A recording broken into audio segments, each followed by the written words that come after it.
Good afternoon, good morning, and good day to everyone and everything in between. It's your boy, Biggest Buppus Maximus, the Draximus. I can't even think of funny, silly words right now.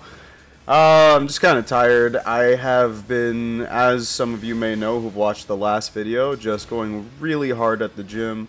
Doing drop sets now. That's where, or at least if I remember the term correctly, because I know what it is, like I know what I'm doing. I just don't know if I'm using the right terminology. But the idea is that you'll take your weight, or the way I do it is a little more psychotic, or could be just as psychotic as anyone else. But anyways, you'll take your weight. So let's say you're benching, and you're benching like, we'll go regular amount, 135 pounds, like one plate, right?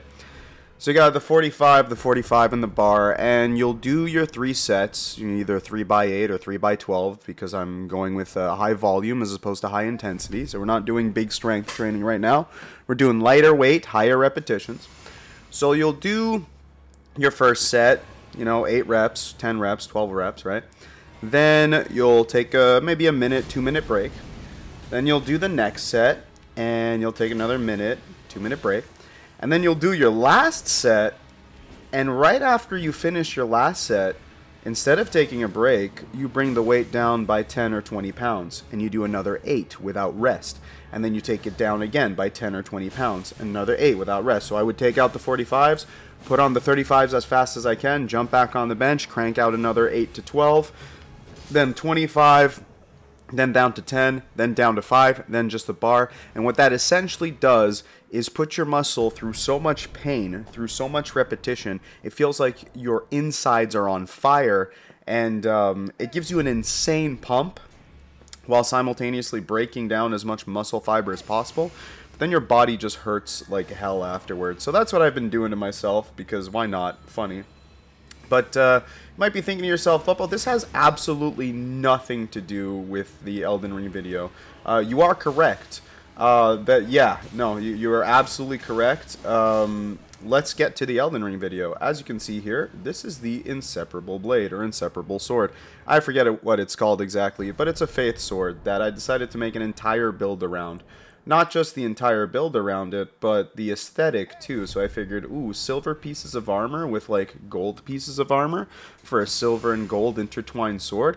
That looks really cool. So we got the mercenary, like dragon mercenary helm, whatever it's called, right? The banished knight helm, the altered one where you can see the hair. We got the clean wrought chest piece because it adds more to that flow, and a bit of like a cloth like hair feel. I don't know how to explain it, but it's got a very flowy feel to it, and it's a very flowy sword, so I feel like that fit the aesthetic really, really well. And we have the Hoslow greaves and the Hoslow gauntlets because they're kind of like the shiniest silver pieces.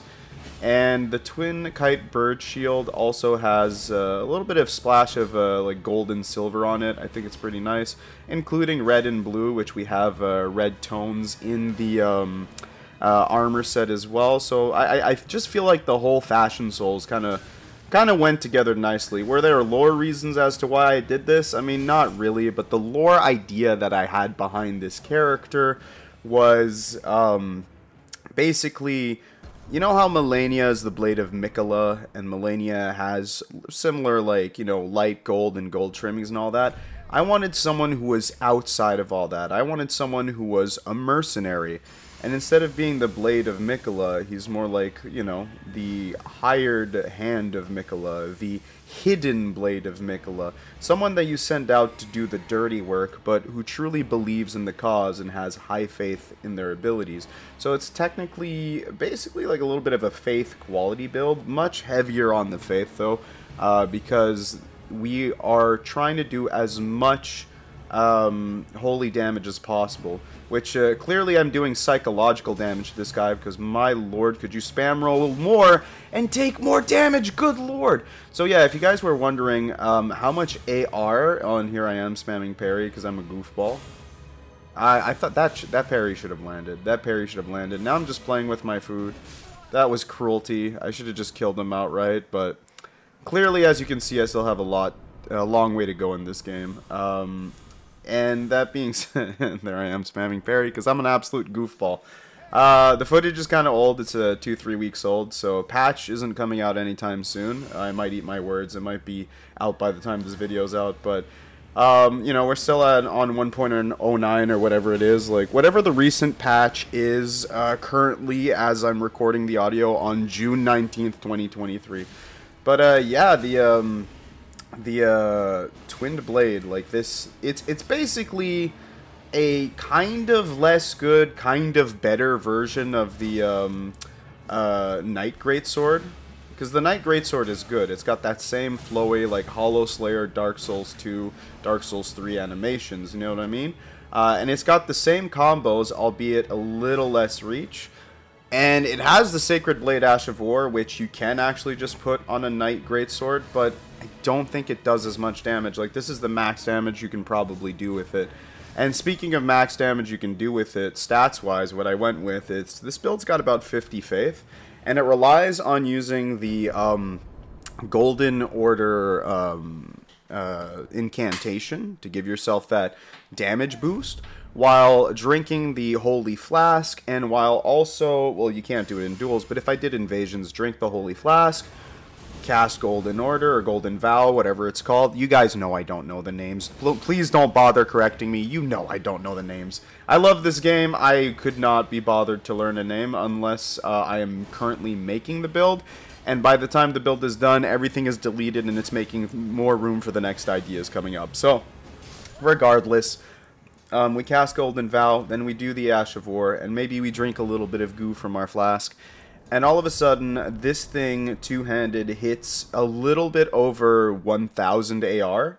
So, and it's mainly that holy damage. Of course, it's split damage, so there might be better weapons, but for a greatsword to deal that much damage, plus in PvP, not a lot of people have that much holy defense, so it goes a long way. Like, honestly, genuinely, I would argue that this is probably one of the most underrated, underutilized weapons in the game. I don't see anyone run this. I've been doing a lot of PvP in this game, like, and look, I'm not gonna say like, oh, I do so much, I do so much. Like, I do a lot for someone who plays this casually, and I say casually because, like, since the game's release, I think I either just hit 1,000 hours in this game, or I'm still slightly under 1,000 hours, and most of it was making builds. It wasn't actually doing PvP. So keep, you know, take what I'm saying with a grain of salt. So for the amount of PvP that I've done, I don't see people running this weapon, and I don't know why, because it's good. It's actually good. Now, arguably, the Knight Greatsword, the KGS, is better. It is better because you can change the Ashes of War, because you can, it's got slightly better range, if last time I checked. Like, it's a good weapon. But, I don't know. I feel like this weapon still has its merit, and that Ash of War, timed properly, can go a long way. Also, I don't know why I'm fighting a shit-covered homeless man here, but, good on him. Great build with the Bloodhound Step. Very interesting. 10 out of 10 build. I don't know who wins this fight anymore. I'm actually slightly intimidated. Never mind. That's the thing.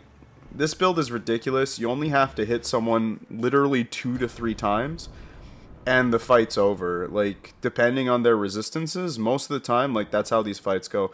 Speaking of pure unadulterated intimidation, this man is wearing nothing but a pot and wielding a giant club.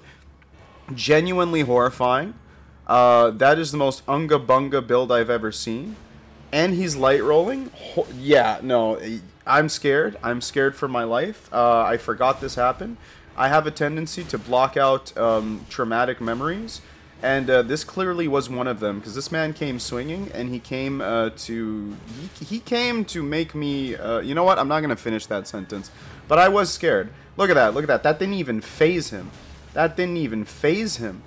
The Lion's Claw was intimidating. I'm pretty sure if that would have hit me, I would have died right there and then, and he is utilizing that club. Like, my man is doing some club PvP. He really out here clubbing in the night. And I think this is where the fight ends. Oh, that should have roll caught, but, you know, Elden Ring netcode, it is what it is. It be what it be. Man put on a great show. Man put on a great fight. 10 out of 10. Would fight again. The Jarman Sam out here clapping cheeks and, you know, being freaks. You know what I'm saying? But yeah. Oh, and here's a rematch. I don't know why I have a rematch video with him. I am scared. This could be the time he absolutely decimates me, because I do remember losing to him once. But yeah, he's oh, the combos though. That's what I forgot to talk about. So just like the KGS, this weapon has combos. This weapon has combos. One of those combos being jump R1. So jumping R1 into R1 into unlocked turn to the left R1. So you guys will see me, you probably have already seen me do that maybe once or twice in this video. It is very consistent on the KGS, genuinely not as consistent on this weapon. I think it just slightly lacks that range. It slightly lacks the basically, like, you know, 3 pixels needed to make the combo like a pure confirm. Then again, nothing truly confirms in Elden Ring because netcode awful, but I think we all know that. I think we've all been playing these games for many years. If you guys have been fans of this series, like the Soul series in general, these are not new issues. These are not new problems. This is just the commonality of the game, and I still love this game for it. I was having a conversation with one of my YouTube buddies who mostly plays Xenoblade and Pokemon games. Great channel, Soul Space, by the way. If you guys want to check him out, I can put him in the description if you guys are into games like that. But yeah, we were talking about you know, Elden Ring PvP and netcode issues, and he was saying, like, we can't say that this is a good, like, fighting game because of all the issues that come around with it. And I had to agree with him. It's like, but then again, it's so much more because it's such a unique experience. Like these are duels, but if you guys have done invasions, like, that is so much fun. Because in what other game you come into someone's, like, air quotes, single player adventure and you get to have a PvP experience with them, and on top of that you are outnumbered by other players. So when you get that win, it's just so much more rewarding that way. You know what I mean? Like, getting a gang spank is one of my favorite things in this entire series. Also, backstab damage is pretty good on this greatsword. It's no Misericord, but, like, for a greatsword, yes sir. And it has that range capability, that Sacred Blade, Ash of War. I think it's underestimated, underutilized. It's not the best in duels, but when you're up against a mage, for example, so wow, look at the timing. Again, I recorded this weeks ago. I do not remember the order of these fights or even the results.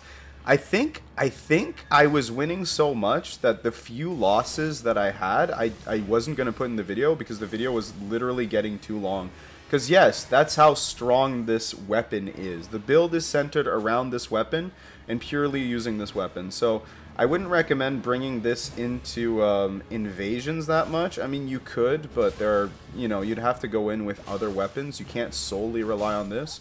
But just for pure duels, like, if you want to keep it simple and not take it too try-hard and just rely on, like, a singular dueling weapon, the Inseparable Blade or Inseparable Sword or whatever it's called, this gold and silver sword here, which the real name will be in the title because I will look it up before the upload, okay, I promise.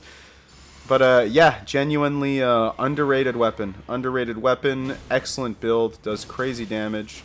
Look at that. Look at that. Look, 3 hits. 3 hits. 3 hits. Absolutely nuts. Like, I love this weapon. I love this weapon and the aesthetic of the build too, because the Hoslo silver plating with, like, those red inseams just matches so well with the clean rot with this weapon. Like, I don't know. I really like the aesthetic. You guys can rate the drip out of 10. If you've watched up until this point, please rate my drip out of 10 in the comments section and let me know. Rate the weapons out of 10 as well. Also, I like the fact that he also used Sacred Blade. Because yes, that is a Ash of War that you can put on other ashes. Kind of like the Mekhala Ring of Light Ash of War, or Rings of Light Ash of War that is on the Halo Scythe that you can also have on other spears and halberds as well as reapers. I am thinking of making a build around making an air quotes ring knight, or like a sacred ring knight, something like that. The Elden Ring Knight, I don't know. But I was thinking of doing like a heavy faith Golden Order type build, which could have been fun. Also, other this guy's taking more hits. He's capable of taking more hits because clearly he has a faith build, and that increases your faith resistance. But builds, like if you're running against people who are not running faith builds, they're not going to have much resistance to you. So this is why, like, this is just a really, really strong weapon. And that's how you're supposed to, air quotes, make a build. Now, again, that sounds very gatekeepy, so, like, make your build however the hell you want. The reality is, like, a build's a build's a build, right? You can do whatever. But how it definitely used to be, especially in, like, the older games, like, I'd argue Dark Souls 3 was a lot like that. Unless you made a quality build, then you could just use whatever you want, but the concept or idea is, like, when you make a build, you want to play a role in an RPG game, you know, and the role that I wanted was, like, Holy Paladin using a, you know, sacred sword, and he relies on the strength of that sword and his faith in his ability to wield that sword. So that was the concept, that was the idea behind this, and that's what I was going with. That's the mentality that I go with the majority of the builds that I make. And I have made builds in the past in the other games as well where it's like just purely around making the use of a singular weapon as powerful as possible. That was a really good R2 on his behalf, by the way. Like, well played, well played. Mad respect for Gugs users, 10 out of 10. But still, Greatsword is very, very strong against Gugs. Like, this specific type of Greatsword. So, KGS is its own thing. But I think oh shit, he's back. Help, help, help, help. I'm scared. He has returned. He has the big stick. I'm genuinely horrified. Yes, there were repeat fights in this video because they were good fights, man. But yeah, Naked Man with Jar and Light Roll. Mad respect. Ooh, look at that, though. That was a fully charged R2, but that's still half his health. And this is someone who clearly was leveling the health stat, so thought I was going to catch him with the roll catch there, but hey, GG, well played. But yeah, armor actually matters in this game. Holy resistance actually matters in this game. And last I checked, not that many armors have holy resistance, but the ones that do really, really do. And a faith build versus a faith build is a long fight. But yeah, generally speaking, most of these games I'd pick one weapon, or maybe two, maybe three weapons, and I would make my entire build's damage based around using that weapon as much as possible and maximizing its damage output. Hence why the you know, the Star Sword Saint, the Gravity Samurai, it ended up being, oh my god, you can't beat that. You can't beat that. You can't beat that level of power, of lag, truly. 10 out of 10. But I think he might be using that one glitch that people have been trying to use. Maybe, maybe not. Maybe it was just some packet loss. Probably just packet loss. But regardless, yeah, so that's why the Gravity Samurai was such a powerful build, or it had so much like strength to it. It was just the pure and simple fact that I had made a build around that specific sword and the use of that sword. And it just so happened that it's a strong build that can use many weapons and swords. So taking this build into consideration, I'm going to make like a modified version of it. Probably not have the same drip at all, or maybe I will, we'll see. But the idea behind it is going to be using all the holy weapons. And yeah, since we're getting closer to the end of the video, I want to give you guys a heads up as to what I plan to do with the channel. So for the summer, I figured we are going to be busy at work. My schedule is changing for the next 10 weeks, where I'm going to be basically doing an 8 to 4, kind of 9 to 5-ish schedule, Monday through Friday. So very stable there, but not exactly what I'm used to right now when it comes to making videos. So if you guys get less videos, that's probably what's going to happen. So in order to mitigate for that, I'm going to start live streaming on YouTube. I have been live streaming on Twitch, and thank you for those who have been checking out my Twitch streams. I will still live stream on Twitch, maybe every other day or from time to time, but I'm going to bring my live streams over to YouTube for the summer. because I want to get partnered on YouTube. I want to get into the partner program, not because I care that much about being in the partner program, but because the only requirement I have left to meet is 1,000 subs. And seeing the 1,000 sub meter mark, oh my lord, I was comboing this man. And all of a sudden, in 2 hits, he brought it back. And that's what I love about this game in a way. It's kind of cool. Oh, no way. No way. That was just a poor decision. If he would have rolled any other direction, he would have avoided that. But then again, you know, it was a tight match. It was a tight match. But anyways, going back to it. I'm going to bring my live streams over to, oh wow, BM coming in, won't let me buff. That's fine. This build is still strong. This build is, oh wow, it didn't capitalize on that. This build is still incredibly strong, and watch, you don't even need the full buffs to still do crazy damage. Swords of Saint Trina, ooh, got caught on that. Sheesh. But yeah, oh, the roll catch too. Even on the light roll, that's kind of nutty. That might have been our connection allowing me to get that roll catch, but hey, I'm not going to complain. If you are not going to let me buff, I'm not going to give you that respect. I'm not going to give you the ability to roll away. That doesn't make any sense. I have no control over that. Regardless, yeah, I'm going to, if I can't put out a video every week, like, I'll keep you guys posted, but if that's what starts happening, then I will probably just live stream every night. Because I think that could be fun. I think that could be fun, and I want to just get those requirements out of the way. Because seeing that bar up in my YouTubes and that notification being like, hey, you're almost partnered, you just need this, is actually driving me insane. And I just want to get it over with so I don't have to look at that unchecked checkbox anymore. You know what I mean? So, you know, share the channel around with your friends, you know, tell your family, tell your loved ones, and invite them over to watch Big Buppo live on YouTube. I will try to keep my same YouTube attitude and persona on YouTube while I'm live, because for those of you who know, Twitch Buppo and YouTube Buppo are basically 2 different people. I am such a more tame and, like, sane person on YouTube. Meanwhile, whenever I go live on Twitch, I'm someone else. That's the only way I can describe it, especially if I'm out here playing Super Smash Bros., which is another thing. I have recorded different games, not just Elden Ring content in the near future. I have a Super Smash Bros. Video coming up, which I actually did a collaboration with Frozen Yeet on YouTube. I will also share their info in the description if you guys want to check out their YouTube channel. They're almost partnered. They have 942 subs at the current time of this video. So if we can at least boost them up to 950, that'd be awesome. That'd be 10 out of 10 from you guys. Also, beautiful combo. Look at that. Look at that. For that alone, you should sub to me and my friends, okay? Sub to Yeet. Sub to Soul, sub to me. Come on, come on. Do us that favor. I mean, Soul's already partnered, but still give him a sub. But, yeah, let's get the boys moving. So, yeah, I also played Rainbow Six Siege, a game that I haven't played in 5 years, and I'm terrible at shooters, especially on console. So that's going to be entertaining for you guys to see as well, hopefully. If not, it'll at least be funny.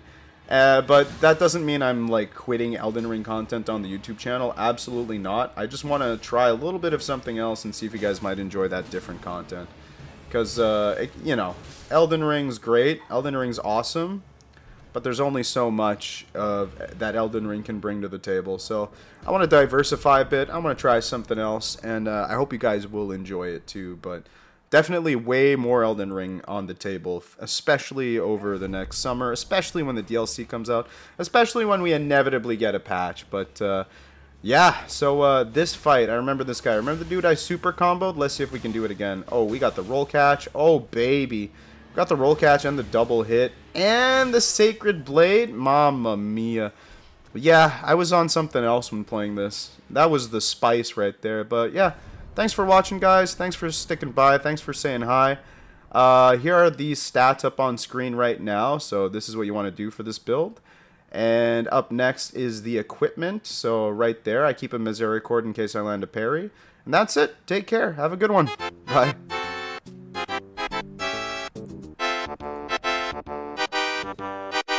Subscribe to Big Buppo's YouTube. You must. Or tickle your toes. I will.